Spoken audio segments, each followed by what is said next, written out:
Hi, welcome back to the UNDP Biodiversity Communications Series. This is video 2 of the Stronger Biodiversity Stories video set. I'm here with Moore Rubenstein, where we're going to unpack the data analysis that we undertook of UNDP projects. Moore, could you just flip on to the next slide, please? Yeah. Thank you. So as we've already heard in video number 1, Better Nature and Stronger Stories have been engaged by UNDP to more effectively mainstream nature into sustainable development thinking. The first part of the work was of the project was data analysis, where we analysed text related to live UNDP projects drawn from roughly 4,500 active projects on the Atlas and PIMS systems to identify non-UNDP projects that have significant potential to complement and reinforce, potentially even be included in UNDP's existing biodiversity portfolio.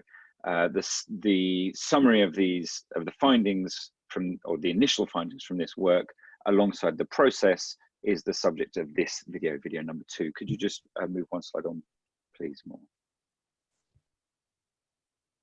Thank you.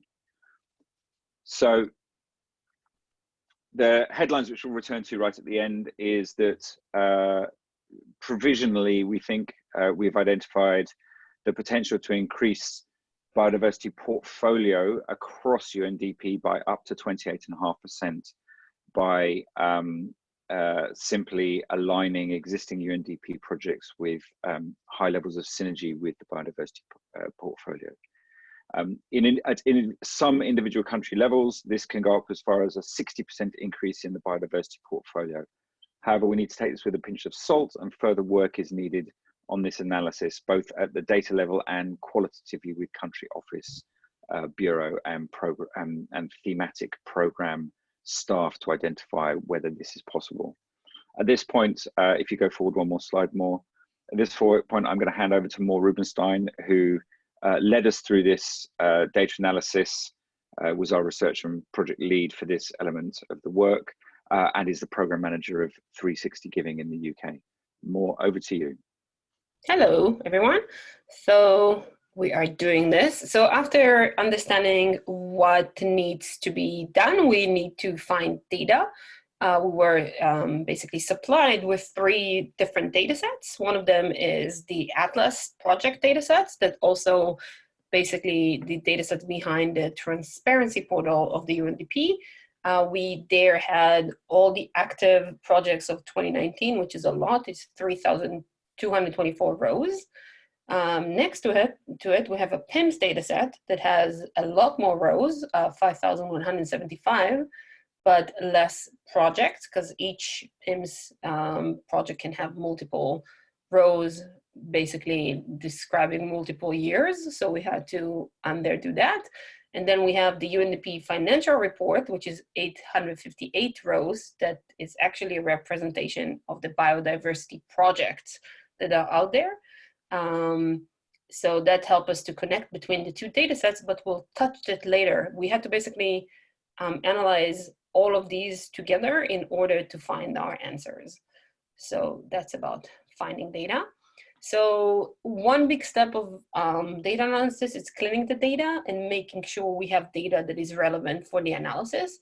The team here, which is me, Ben, and Rosie, is mainly speaking English. So we first had to omit all of the projects that are non-English, which are actually 1/3 of the data set.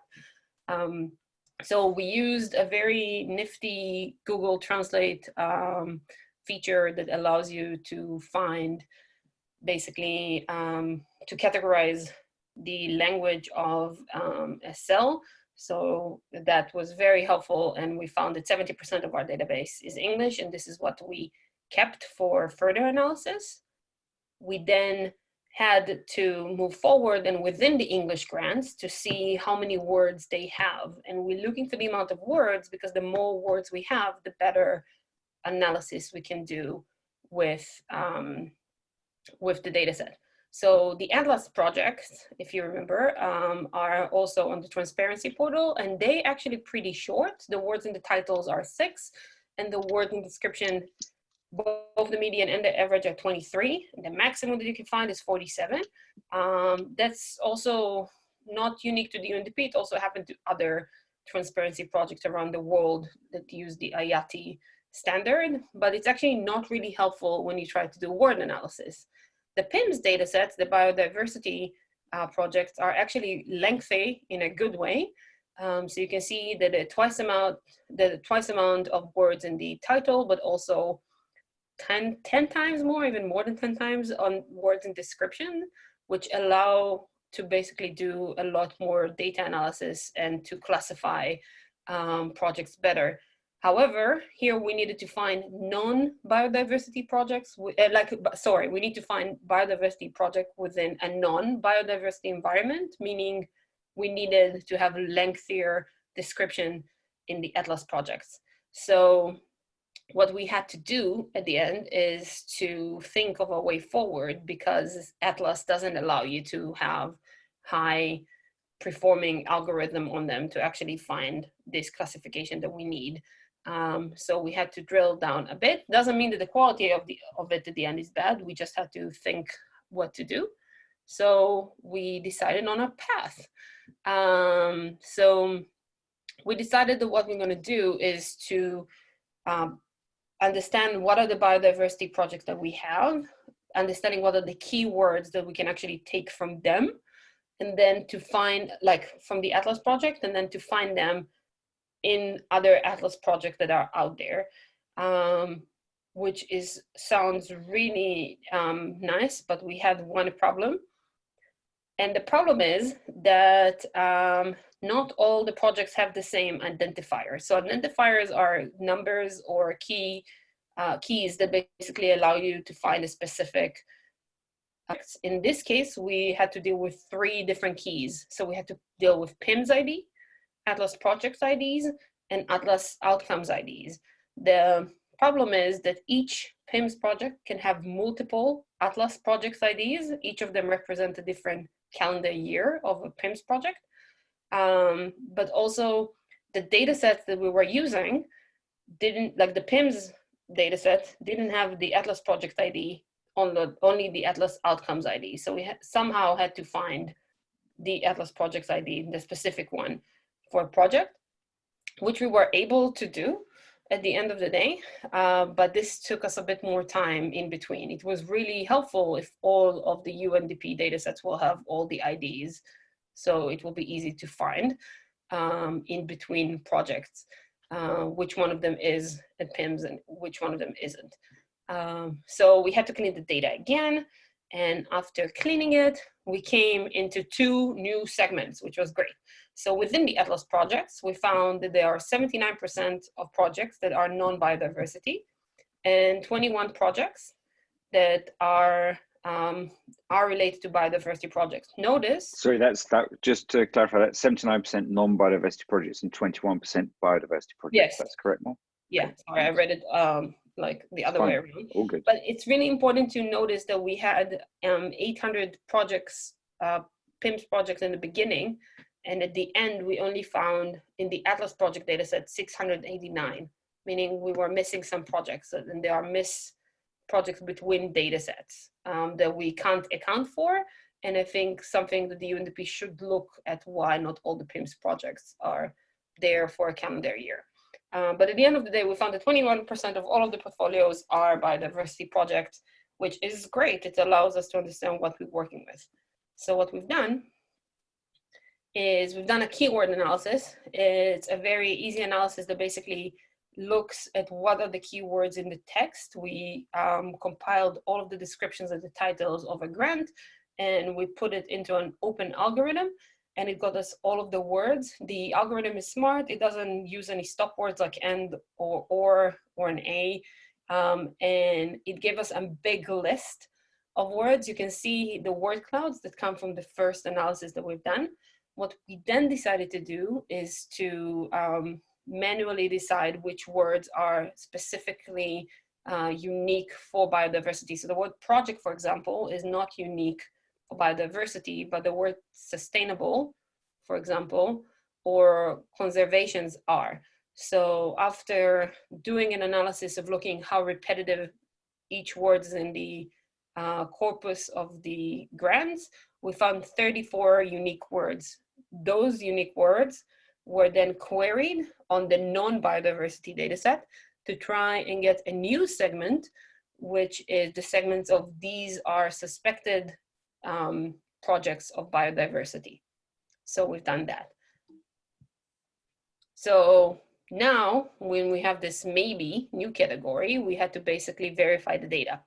So we manually, actually Ben manually looked at the project, and we saw that 102 of these projects are not relevant. They like have these words, but they're not necessarily about biodiversity.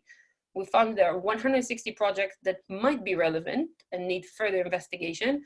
And a lot of it is because the language is still not clear when the descriptions are written, if they are can be developed or not to biodiversity. But we did find that 37 projects are definitely related to biodiversity, and we send them to UNDP staff to verify if they are in the PIMS portfolio or not. And they said that those projects are not in the PIMS portfolio, but they should be, because they are actually looking like biodiversity projects. And this is what we've done. Ben, should I say what next, or? Yeah, you do what next, and I'll wrap up with the final slide. Thanks. Cool. So first of all, we need to look more carefully in the 100 and all the maybe project that we found, and the yes, and basically make sure that they're related to biodiversity. This has to be a qualitative work because the short description, it's not like something we can do again with a machine. I think what we need to do next is to select a small number of countries with high level of a maybe and yes, and do some more in-depth desk analysis and interviews to understand what's happening there with the portfolio. It would be good to understand what is the appropriate communication to aid perceptions of the projects and how to basically make sure that they are aligned. And then we need to understand if the SDGs tags, because each project has an SDG tags, which is really great. Are they actually unique? Are they really useful or not? Because sometimes when you look at the tag, like sporadically, they don't always match what the description says. So maybe they can actually help us to begin with. And maybe we can actually suggest unique words to biodiversity that should be in description. So it will be helpful to do this analysis sooner. Or maybe the team can think of words that they want to put in the portfolio, so we already know how to find them. But doing the reverse engineering, we already find new words, but it will always be good if the team will give their own words about that. Yes. Thank you.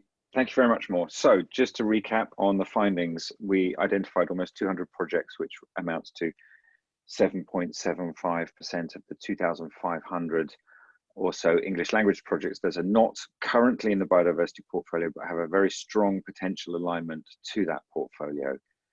If included in the existing active UNDP biodiversity portfolio, this would represent in total a 28.5% increase in the portfolio size by number of projects, not by turnover, but by number of projects. Potential increases in biodiversity portfolio at the country level really varies from very low levels to really significant levels, with some countries potentially increasing their biodiversity portfolio by over 60% from existing aligned and active UNDP biodiversity portfolio projects. However, there's a caveat here. The comparison of the text descriptions between Atlas and PIMS projects found the Atlas projects word count insufficient for reliable text analysis. And in addition, further qualitative analysis, as Moore just touched on, both of the data and in interview with relevant country bureau and thematic staff will be needed to understand exactly what the potential is for increasing biodiversity portfolio from existing UNDP projects. So that's it for us in video 2, which is the data analysis of the UNDP projects, part of the Stronger Biodiversity Stories video series. Thank you very much, Moore. Thank you, Ben.